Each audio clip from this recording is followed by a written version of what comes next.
Hey everybody, it's Julie from the Greater St. Louis Knitters Guild. Just got a quick video on different blocking techniques for you guys that I'll be demonstrating, and also just some tools and tips, and I'll also have my blocking presentation available if anybody wants to browse through that. I have a few knitted swatches to block. I have a lace shawl to show a couple blocking techniques on, and also some yarn that's been knit and frogged. There's a lot of different kinds of blocking techniques. I'm pretty much going over just kind of the basic ones overall. As you can see, and as everybody knows, blocking makes your garment look fantastic.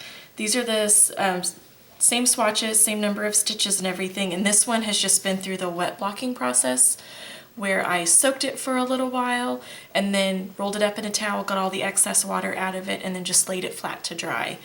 And then this is what the swatch looked very similarly like before it blocked.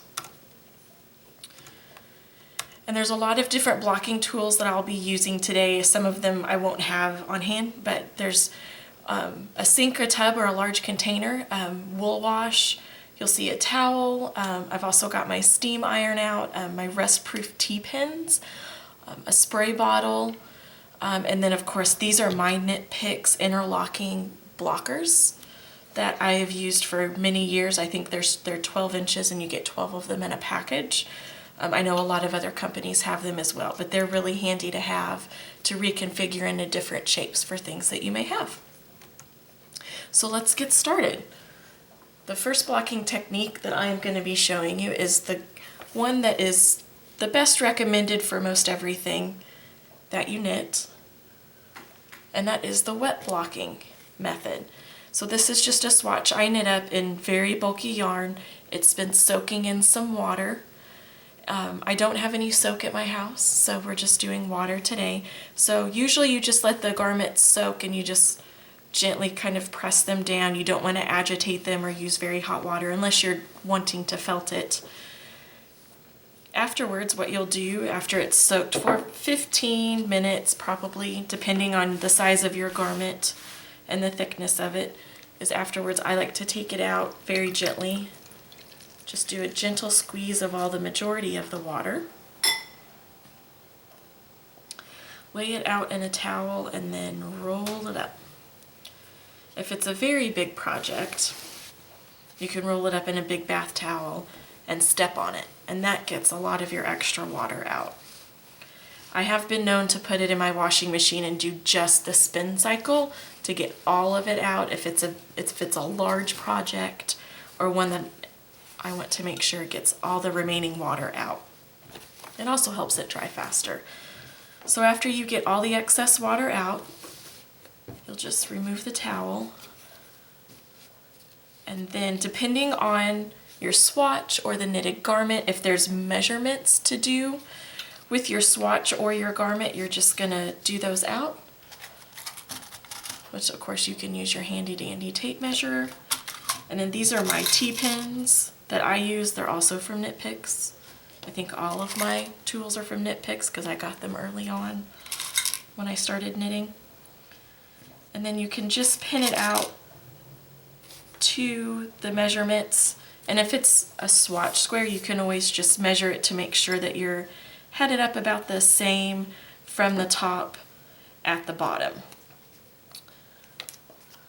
And then you'll just leave it to dry. Some people do this on the knit blockers. Other people, and I've done this before, is I've put it on a spare bed and just taken all the blankets off and just laid the sheet out overall. And then sometimes I kind of just flip it up a little bit so it can kind of move around a little bit and kind of settle into it. And then you'll just let this air dry. And then when you're done, you'll just remove the pins and wear the garment or sew it up together or check your gauge for your new project. All right. The next couple of types of blocking I'm going to demonstrate on a work in progress of mine. It is my Banyan shawl by You Sold a Teague. So I bring it in here. So the first method I'm going to show is the pin spritz method, which is really similar to wet blocking, It does give you a little more control than versus soaking something into the big bowl of water. That way it doesn't grow a whole bunch. And you can, as you can see here, I've pinned out my shawl so I can see the lace and the ribbing, and I can pin it out to the measurements, and then as I wet it, the stitches kind of bloom and move around and get settled into a better finished look. So that's what I'll do here.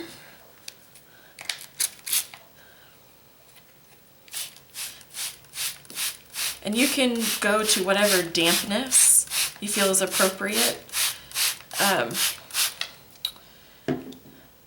And then sometimes you have to spritz it, let the water soak in, come back at another time a little bit later, make sure that the water has soaked in.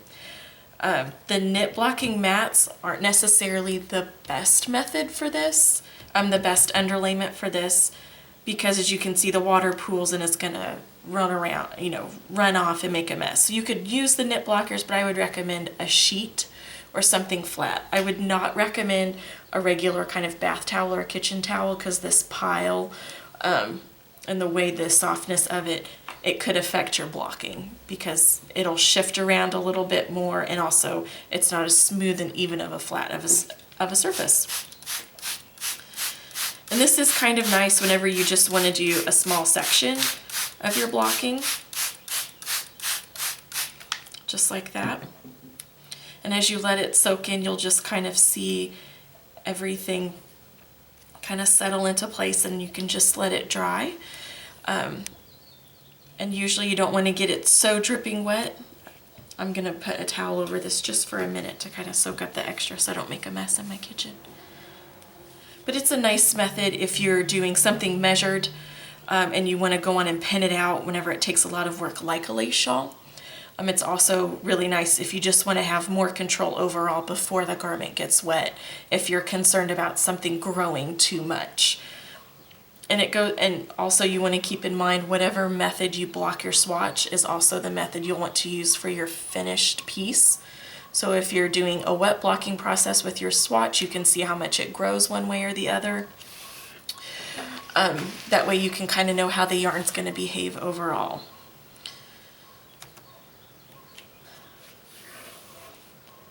The next method I'm going to show is on the rest of this portion that I have pinned out of my shawl, and it's probably the one I like the most. It's very nice whenever you want to get a quick look at how the garment's going to behave. I like to steam my swatches when I'm just really curious and I need something that's going to bloom the stitches quickly. And then also they dry quicker too, because it's not going to be as much as the pin spritz, and then also with the wet block. So with a steam block, what you'll want to do is you want to pin it. They recommend that you pin it wrong side down. I've done this right side up because I did it this morning. So if you have a garment steamer, that works really well. I use my steamable iron because I usually just do it on small portions or swatches, like I said. And if you don't have an iron that does steam or a garment steamer, you can also do a damp towel or sheet, and you can lay that over the top of your garment and then just lightly press and let that steam from the wet towel and the hot iron go through the knitted fabric, and then you can see how it'll behave then. So it is time consuming because it usually takes longer to steam a whole garment or a whole piece, but it's also gives your garment a really nice finished look. It does dry quicker overall. So I will show you how to do this. I don't touch. I do not touch the iron onto my knitting. I just hold it very closely. And if you've ever done it before, you can see how it morphs and changes kind of right before your eyes with the heat and the steam. And as you can see already, it's already opened up and things have gotten arched really nicely, but it really helps the stitches kind of move around and get settled and evened out and not, and you can always do an extra shot of steam. This is my favorite type of blocking, like I said before, I'm sorry. But I really like it for lace shawls because then you can do all the heavy lifting beforehand, get everything pinned out to whatever the measurements are for the pattern. And then really that gives the right tension within the fabric. So when you steam it, everything kind of settles down very nicely into the pattern.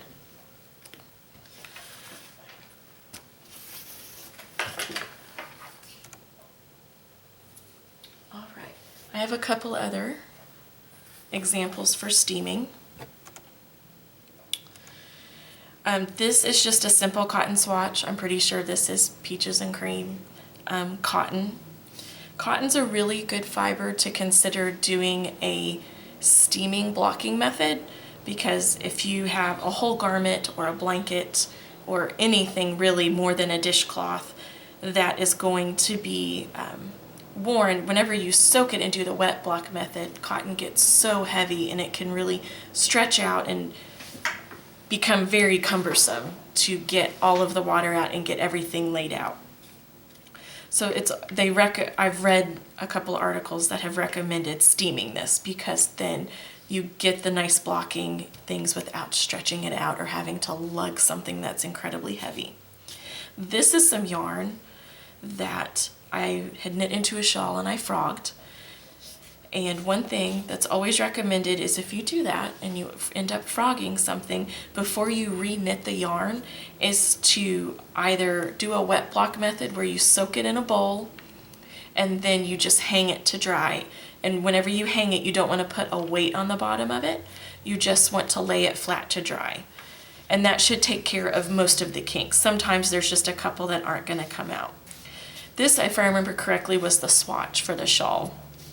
So it wasn't as much, but it's always nice if you need to get into your swatch if you're running a little bit of a game of yarn chicken.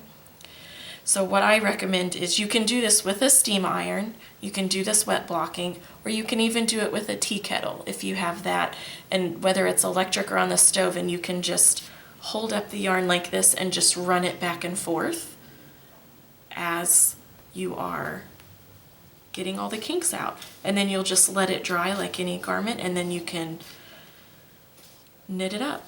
It is a lot of work to frog it and hank it and then steam it and then put it back into a ball, but it's worth it to be able to get a more accurate gauge and a better use for your yarn. So here we go. I will show this.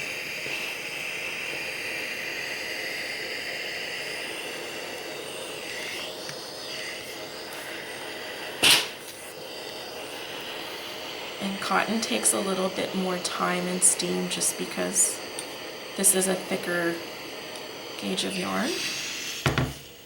And you can always touch it and see how damp or not that the swatch is as you're doing it. And then after you do it for a minute, you can always go back and do a little bit more. Just make sure that you're penetrating as much of the fiber as you can. That way it's going through also through the entire piece of fabric as it does that. So I'm going to lay this out like so, and I'm going to remove the pins.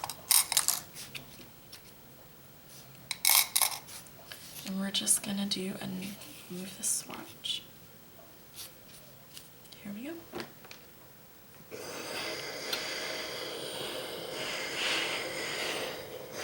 But I don't put the iron on the fabric.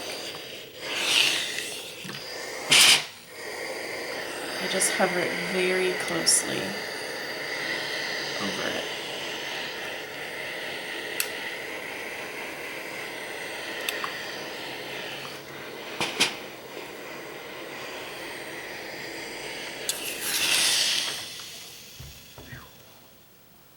You can also get a facial whenever you do steam blocking. All right, so this isn't fully stretched out, but you can already see from the difference, even from the ends, that this is already stretched out a little bit. And you can kind of do a quick little tug of the fiber and already see that how much of it is already straightened out compared to what it was before.